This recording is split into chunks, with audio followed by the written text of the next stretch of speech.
하나님의 크신 사랑과 은총이 여러분의 삶에 함께 하시기를 빕니다. 오늘은 영과 진리로 드리는 예배라는 제목으로 함께 하나님의 말씀을 나누겠습니다. 오늘은 지난주에 이어 예수님과 사마리아 여인의 대화를 살펴보겠습니다. 우리는 이 대화 속에서 예배의 본질이 무엇인지 알 수 있습니다. 여러분 모두 알고 계시는 하나님은 영이시니 예배하는 자가 영과 진리로 예배해야 한다라는 이 말씀이 바로 오늘 본문 말씀에 기록되어 있습니다. 예수님과 사마리아 여인의 대화를 살펴보기에 앞서 먼저 사마리아 오경에 대해서 알아보겠습니다. 여러분 혹시 사마리아 오경에 대해서는 아마 다들 낯설 것이라고 생각이 듭니다. 사마리아 오경은 간단히 말씀드리면 사마리아 사람들의 성경입니다. 즉 창세기, 출애굽기, 레위기, 민수기, 신명기를 북이스라엘의 전통과 사마리아 사람들의 관점에서 약간 바꾸어 만든 사마리아 사람들을 위한 경전입니다. 이스라엘은 원래 12지파 부족 연맹체로 존재했었는데 사울왕에 의해서 처음으로 통일이 되었고 다윗과 솔로몬을 거치면서 가나안 지역에 강력한 나라가 되었습니다. 하지만 이스라엘은 솔로몬 왕이 죽은 후에 남유다와 북이스라엘로 분열되고 말았습니다. 그러나 두 왕국 모두 메소포타미아 지역의 거대한 제국들의 침략을 받고 멸망당하고 말았습니다. 북이스라엘은 기원전 722년에 아시리아 제국에 의해서 멸망당했고 민족 말살 정책의 일환으로 당시 북이스라엘의 수도였던 사마리아 주민의 절반 정도가 다른 지역으로 강제로 끌려가게 되었습니다. 그리고 다른 지역에 살던 이방인들이 사마리아로 집단 이주해 오게 되었습니다. 그리고 시간이 지나면서 점차 사마리아 사람들은 이방인들과 결혼하게 되었고 결국 그들은 이방인과 피가 섞인 혼혈 민족이 되고 말았습니다. 그리고 남유다는 기원전 586년에 바벨론 제국의 침략으로 멸망당했습니다. 유다의 백성들은 포로로 끌려가서 약 70여 년 동안 포로 생활을 하게 되었고 포로에서 해방된 유대인들이 예루살렘 성전을 재건하게 되었습니다.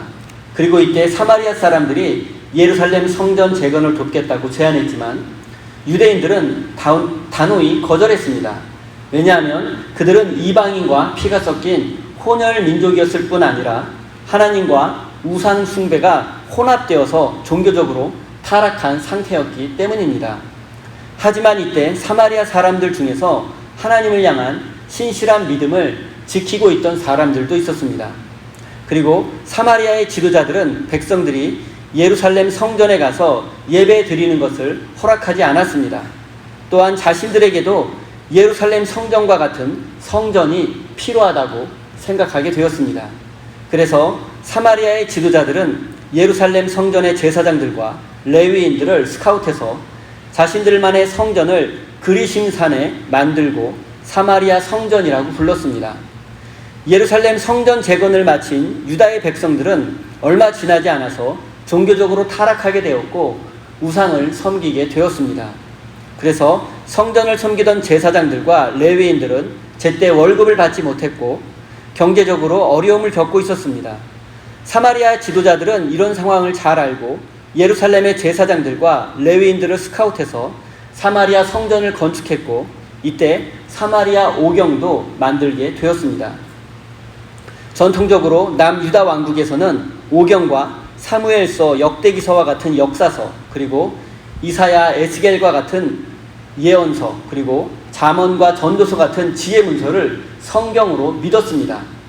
그런데 역사서와 선지서, 그리고 지혜문서들은 모두 다윗 왕국과 깊은 관련이 있습니다. 이 성경들은 모두 다윗 왕국 시절에 남유다 백성들에 의해서 기록되었기 때문입니다. 그런데 북이스라엘은 다윗 왕조와 결별한 나라였기 때문에 다윗과 관련된 성서를 인정할 수 없었습니다. 그래서 사마리아 사람들은 오직 오경만을 성경으로 받아들였던 것입니다.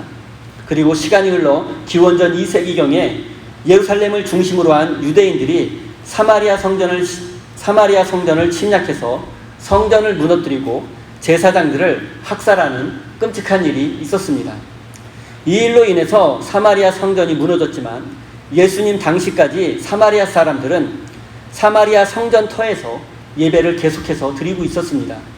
그리고 현재 사마리아인들의 후예가 약 1000여 명 정도 지금도 사마리아 지역에서 살고 있으며 사마리아인으로서의 정체성을 지켜나가고 있습니다. 이런 배경 속에서 오늘 본문 말씀을 생각해 보겠습니다. 예수님은 이른 새벽 예루살렘을 출발해서 정오에 사마리아 지역의 수가성이라는 마을에 도착하게 되었습니다. 그리고 마을 입구에 있는 우물에서 한 여인을 만나게 되었고 그녀에게 물을 달라고 부탁하게 되었습니다. 예수님은 그녀와의 대화 속에서 그녀가 아픔과 상처가 많은 한많은 여인이라는 사실을 알게 되었습니다. 그래서 그녀에게 한 번 마시기만 하면 영원히 목마르지 않는 생수를 주겠다고 말씀하셨습니다. 그리고 예수님께서 말씀하신 생수는 영원한 생명, 즉 구원이었습니다. 하지만 사마리아 여인은 예수님의 말씀을 올바로 이해하지 못했고 예수님께서 어떤 신비한 물을 주시려는 것으로 오해했습니다. 그녀는 예수님에게 내가 다시 힘들게 이 우물에 오지 않도록 그 물을 나에게 주십시오라고 부탁했습니다. 어쩌면 그녀의 마음은 정말로 그런 신비한 물이 있다면 나에게 한번 줘보십시오 라는 마음이었을지도 모릅니다. 또 어쩌면 유대인 남자였던 예수님이 자신을 놀리거나 조롱하는 것이라고 생각했을 수도 있습니다. 예수님은 그녀가 말하는 태도에서 믿음 없음을 보셨습니다. 그래서 이번에는 생수와 전혀 관련이 없는 엉뚱한 말씀을 하셨습니다. 그것은 바로 그녀의 남편을 데려오라는 것이었습니다. 그러자 그녀는 불쾌하다는 듯이 나는 남편이 없다고 대답했습니다. 하지만 예수님은 그녀의 말 못할 사정을 모두 알고 계셨습니다. 그녀가 남편들로부터 5번이나 버림을 받았으며 지금 같이 살고 있는 남자도 생계를 위한 어쩔 수 없는 선택이었음을 알고 계셨습니다. 자신의 모든 상황과 형편을 알고 계시는 예수님 앞에서 그녀는 마음이 녹아내렸고 마음의 문을 열게 되었습니다.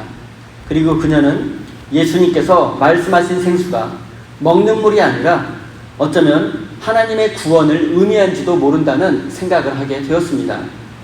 그래서 그녀는 예수님에게 구원과 관련된 질문을 하게 된 것입니다. 그녀의 질문은 모든 사마리아 사람들이 갖고 있는 고민이기도 했습니다. 그녀는 유대인들은 예루살렘 성전에서 예배해야 한다고 주장하는데 우리 사마리아 사람들은 그리심산에서 예배하고 있습니다. 그런데 과연 어디에서 어느 장소에서 예배하는 것이 맞습니까? 어느 곳에서 예배드려야 구원을 받을 수 있느냐라는 질문입니다. 당시 이스라엘은 비록 로마 제국의 식민지였지만 예루살렘을 중심으로 하는 정통 유대인들과 사마리아 사람들의 사회적 차이는 대단히 컸습니다. 유대인들의 인구는 압도적으로 많았고 정치, 경제, 사회, 문화, 종교 모든 분야에서 사마리아 사람들을 압도하고 있었습니다. 이로 인해서 사마리아 사람들은 늘 피해의식과 열등감에 시달리고 있었습니다.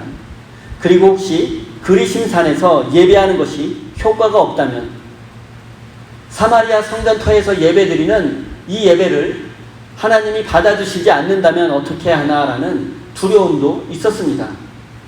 그리심산에서 드리는 예배도 하나님께서 받아주시냐라는 사마리아 여인의 질문은 모든 사마리아 사람들의 질문이었던 것입니다. 그리고 그 질문에는 사마리아 사람들의 불안과 두려움이 담겨 있습니다. 우리는 유대인들처럼 정통적인 신앙생활을 하고 있지 못합니다. 그런데 유대인들이 우리를 향해서 그리심산에서 예배하는 너희들은 구원받을 수 없다라고 말하니 혹시 그들의 말처럼 정말 구원을 받을 수 없다면 어떻게 되나라는 두려움이 있었던 것입니다. 더군다나 지금 사마리아 성전은 유대인들에 의해서 파괴되었고 무너진 성전터에서 제사장도 없이 예배드리고 있었기 때문입니다. 사마리아 여인은 이 모든 상황을 고려해서 생수를 주시겠다는 예수님에게 그리심산에서 예배드리는 우리 사마리아 사람들도 구원받을 수 있냐고 물어본 것입니다. 이 질문을 오늘 우리에게 적용해서 바꾸어 본다면 이런 질문과 같습니다. 여러분은 우리 세임교회에서 예배드리는 것과 다른 교회, 더 크고 더 유명한 교회에서 예배드리는 것 중에 어느 것이 더 효과가 크다고 생각하십니까? 사마리아 여인이 질문했던 질문은 바로 이와 같은 질문이었던 것입니다. 말씀 속에서 한번 답을 찾아보겠습니다. 21절 말씀을 제가 읽겠습니다. 예수께서 말씀하셨다. 여자여, 내 말을 믿어라. 너희가 아버지께 이 산에서 예배를 드려야 한다거나 예루살렘에서 예배를 드려야 한다거나 하지 않을 때가 올 것이다. 사마리아 여인은 어느 곳에서 예배를 드려야 하느냐고 물어보았습니다. 그런데 예수님은 지금 어떤 때가 다가오고 있는데 그 때가 되면 어느 곳에서 예배하는지 중요하지 않을 때가 온다고 말씀하신 것입니다. 인간적으로 생각해보면 예수님의 이 말씀은 그리심산의 예배와 예루살렘 성전의 예배 모두를 부정하는 것으로 오해받을 수도 있는 매우 위험한 발언입니다. 하지만 예수님은 하나님을 그리심산이나 예루살렘 성전 안에 가둬두려는 당시 종교 지도자들과 백성들에게 참된 생명의 길을 알려주신 것입니다. 하나님을 성전이라는 특정한 공간 안에 가둬두고 그 공간 안에서만 하나님을 섬기겠다는 것은 그 공간을 제외한 나머지 모든 공간에서는 하나님 없이 살겠다는 인간의 교만과 욕심이 담겨 있는 것입니다. 하지만 하나님은 그리심산이나 예루살렘 성전뿐만이 아니라 온 세상 모든 곳에 계십니다. 하나님이 계시지 않는 곳이 없습니다. 따라서 우리는 성전이라는 공간뿐만이 아니라 하나님이 계시는 모든 곳, 우리 삶의 모든 자리에서 하나님을 예배해야만 합니다. 참된 예배는 장소나 건물, 시간과 같은 환경에 의해서 좌우되지 않는다는 사실을 우리는 깨달아야만 합니다. 그리고 우리가 또 한 가지 생각해 보아야 할 점은 예수님께서 하나님을 아버지라고 부르고 있다는 사실입니다. 예수님은 그리심산도 아니고 예루살렘 성전도 아닌 곳에서 아버지께 예배 드릴 때가 올 것이다 라고 말씀하셨습니다. 그러나 사마리아 여인은 단 한 번도 하나님을 아버지라고 생각해 본 적이 없고 그렇게 불러본 적도 없습니다. 그런 여인에게 예수님은 하나님께서는 당신의 아버지가 되어 주신다라고 말씀하고 있는 것입니다. 하나님은 아픔과 상처가 많고 두려움이 많은 당신에게 사랑과 은혜를 베푸시는 아버지가 되어 주신다라고, 그리고 그 아버지께 예배하는 것은 장소가 중요하지 않다고 말씀하십니다. 사랑하는 성도 여러분, 우리가 예배하는 하나님은 하늘 저 높은 곳에 계시는 분이시기도 하지만 동시에 우리의 다정한 아버지가 되시는 분이라는 사실도 잊지 말아야 합니다. 22절 말씀을 읽겠습니다. 너희는 너희가 알지 못하는 것을 예배하고 우리는 우리가 아는 분을 예배한다. 구원은 유대 사람들에게서 나기 때문이다. 예수님은 사마리아 사람들은 알지 못하는 것을 예배하고 유대인들은 아는 분을 예배한다. 그리고 구원은 유대인으로부터 나온다라고 말씀하셨습니다.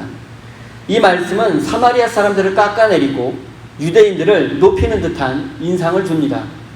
하지만 이 말씀에도 배경이 있습니다.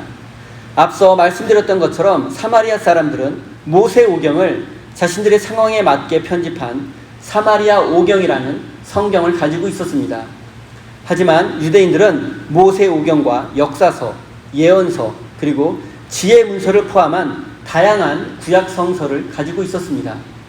따라서 예수님께서 하신 말씀의 의미는 사마리아 오경만으로는 하나님을 충분히 알 수 없으며 모든 구약 성서를 통해서 하나님을 더욱 깊이 알 수 있다는 사실을 말씀하신 것이고, 유대인들이 모든 구약 성서를 믿고 있기 때문에 구원이 유대인에게서 나온다라고 말씀하신 것입니다.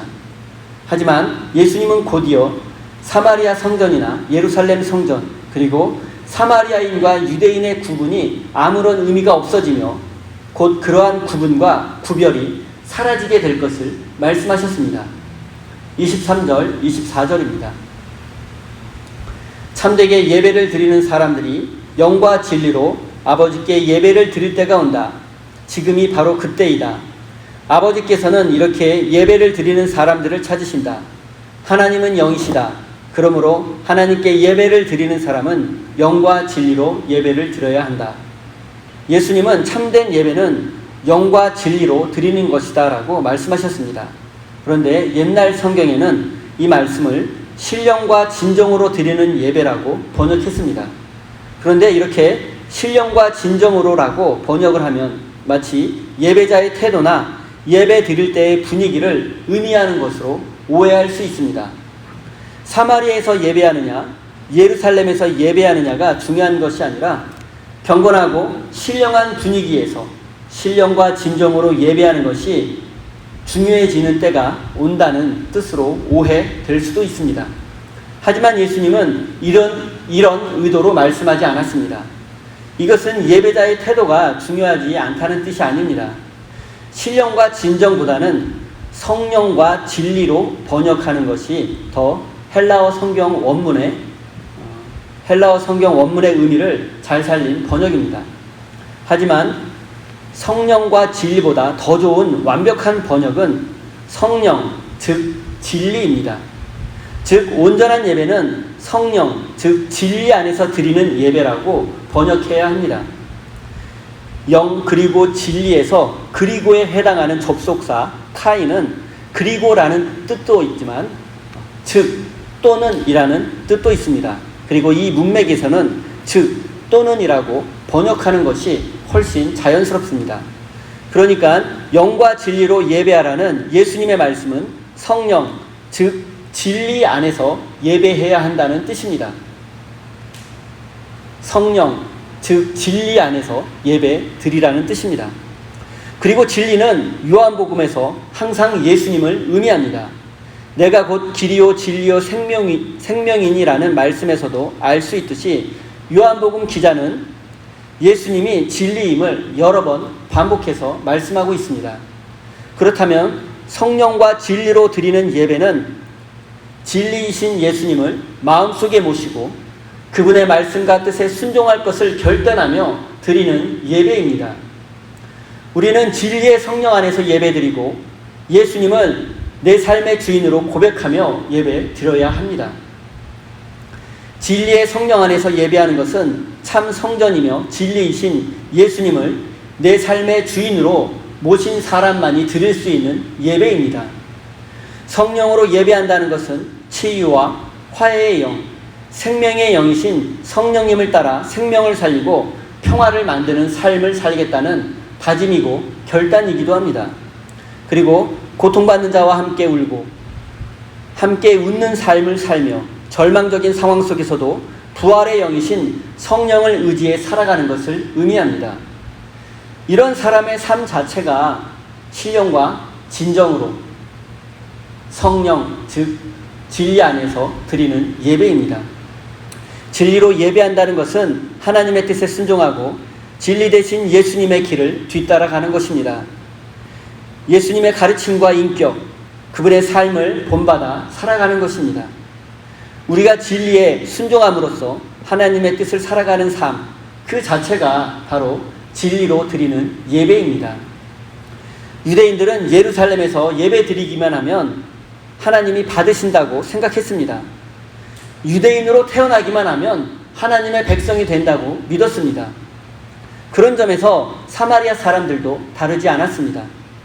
그들도 그리심산에서 예배드리면 하나님의 백성이 될 수 있다고 생각했습니다.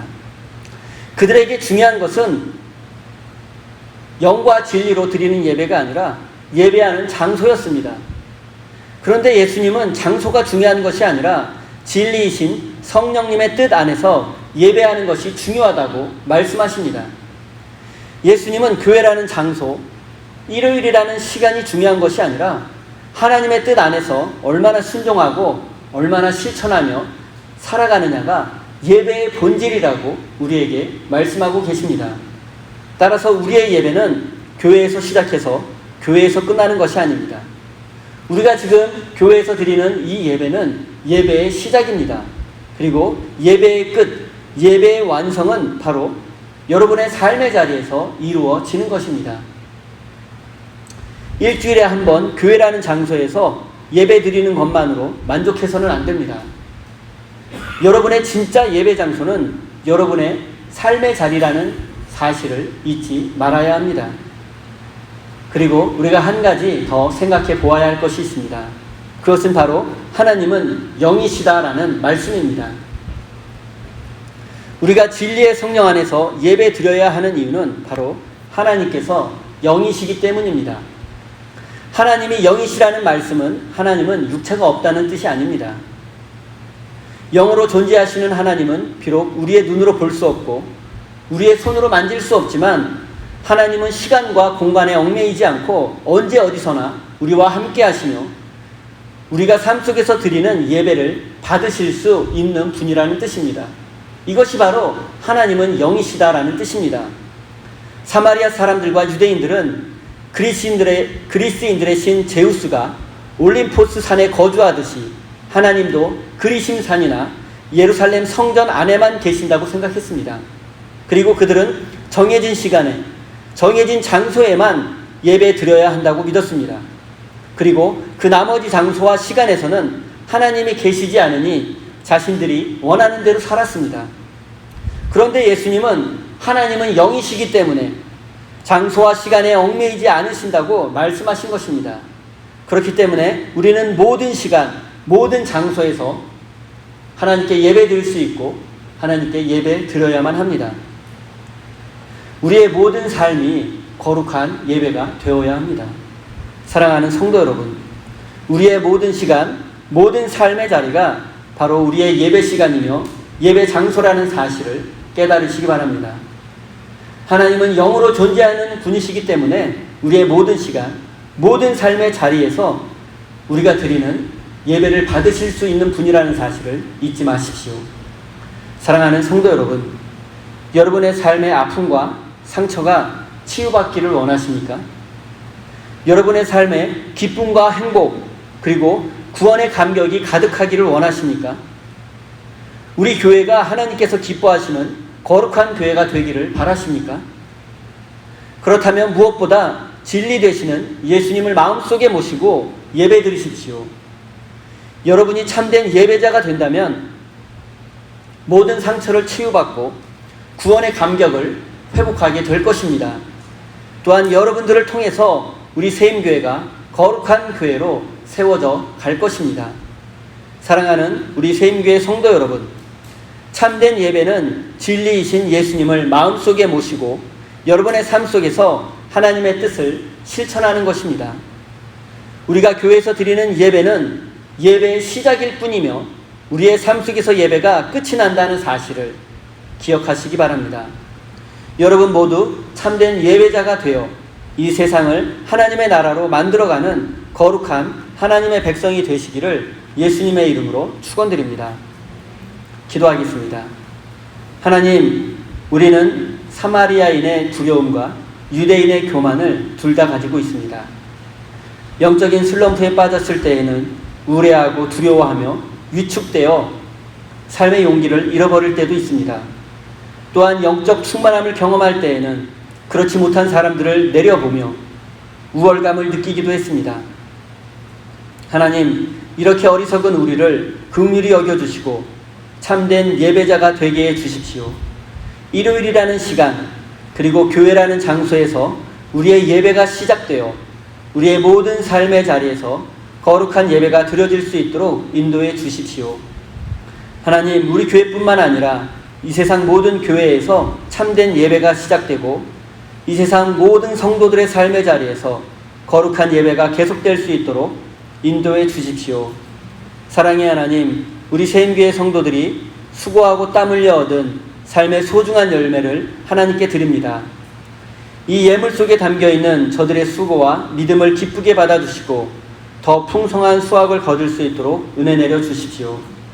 사랑하는 성도들의 일터와 사업 위에 축복해 주셔서 날마다 차고 넘치는 은혜를 부어주시고 기쁨과 행복이 넘치는 복된 인생이 되게 해 주십시오. 예수님의 이름으로 기도드립니다. 아멘.